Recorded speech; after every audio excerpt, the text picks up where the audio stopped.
Hello and welcome to InnoGrid TV in association with Engerati.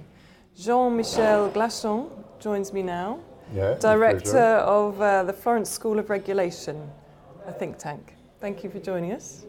Thank you.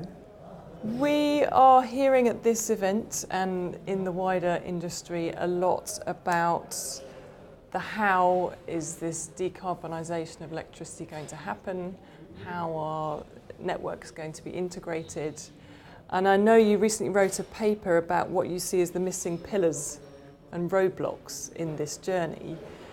I'm keen to ask if you can sort of explain them in a bit more depth. Yeah, remember that I'm looking only at the European layer of it. Yes.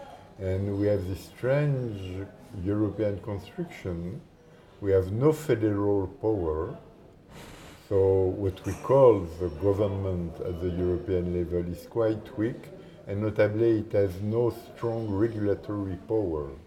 Regulation has to be agreed by the member states in the same way or a similar way like legislation. It's strange. Usually regulation is produced by some public entity. It's not the case in the EU.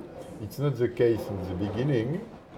That's why the way we did construct the European market, the way we did put this market into a common energy policy, and the way we did push this common energy policy toward decarbonization is fragile and is not entirely conceived, ready to work, if you want, if you prefer.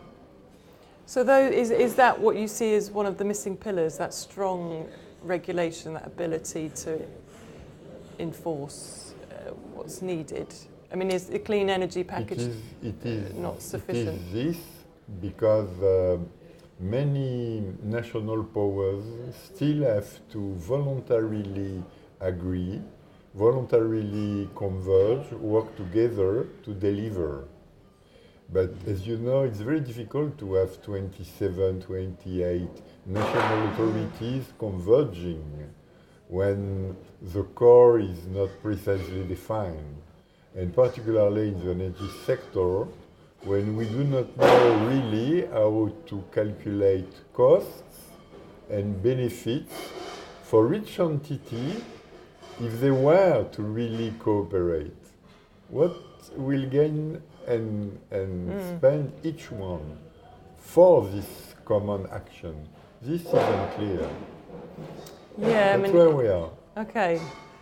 So I think, is that one pillar we've discussed? Was there another couple of blockages that you mentioned in that paper?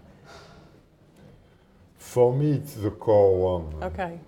Because if you cannot define the costs and the benefits, if you cannot allocate them clearly, many things will block, not at the end, but since the start.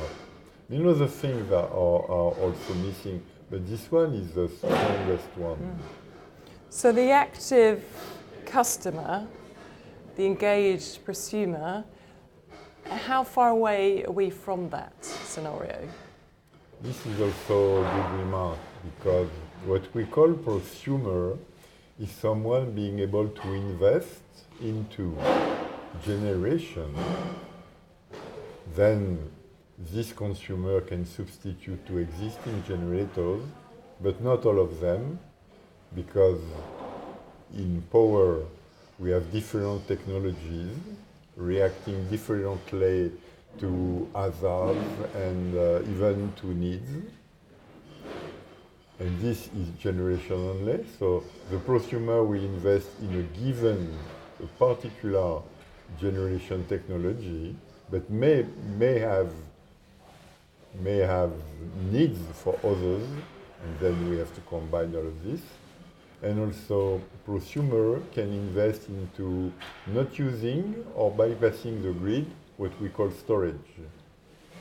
So a consumer can replace existing generators and existing grids. But to do so, this consumer has to know how the entire power system moves and to react accordingly. And this requires a lot of applications, softwares, database, helps, services, etc. And this second part, this application, help, services, etc., database, are inequally provided or accessible for each individual big operation.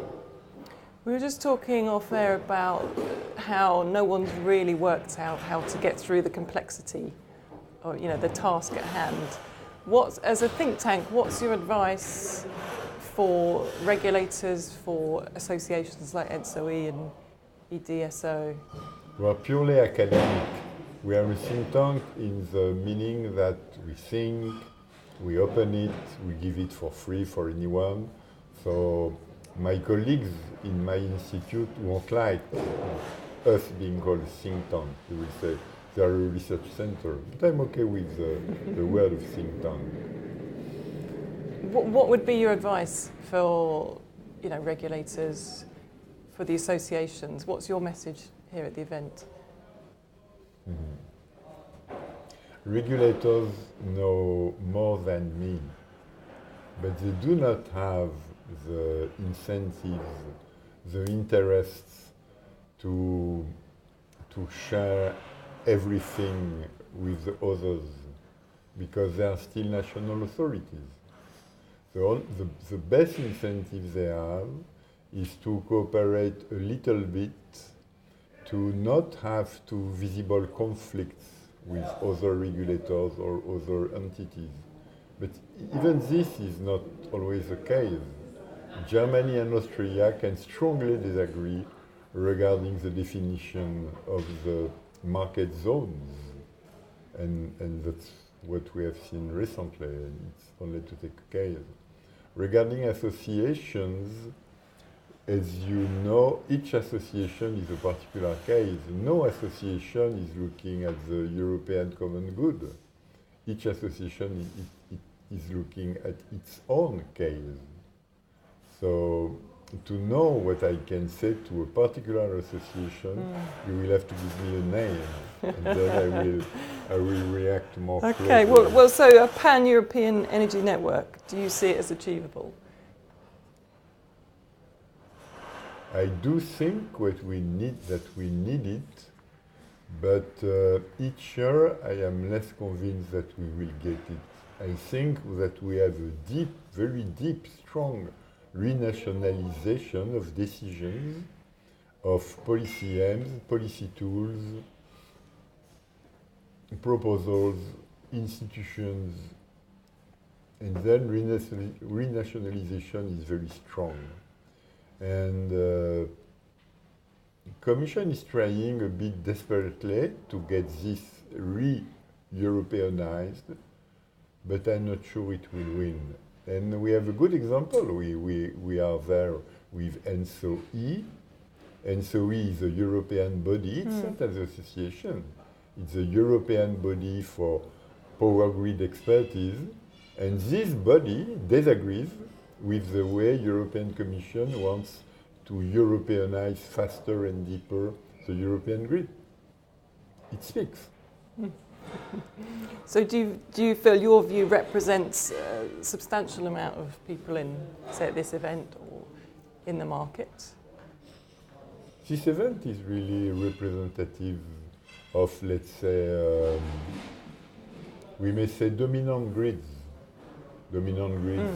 Dominant distribution grids, I mean the bigger and in a sense the one having the more capabilities to invest and to take big decisions, and the same for the transmission grids.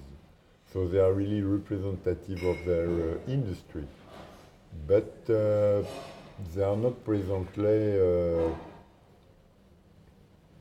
supporting European Commission for the full implementation of the package, but of sub-parts of the package that they like or prefer.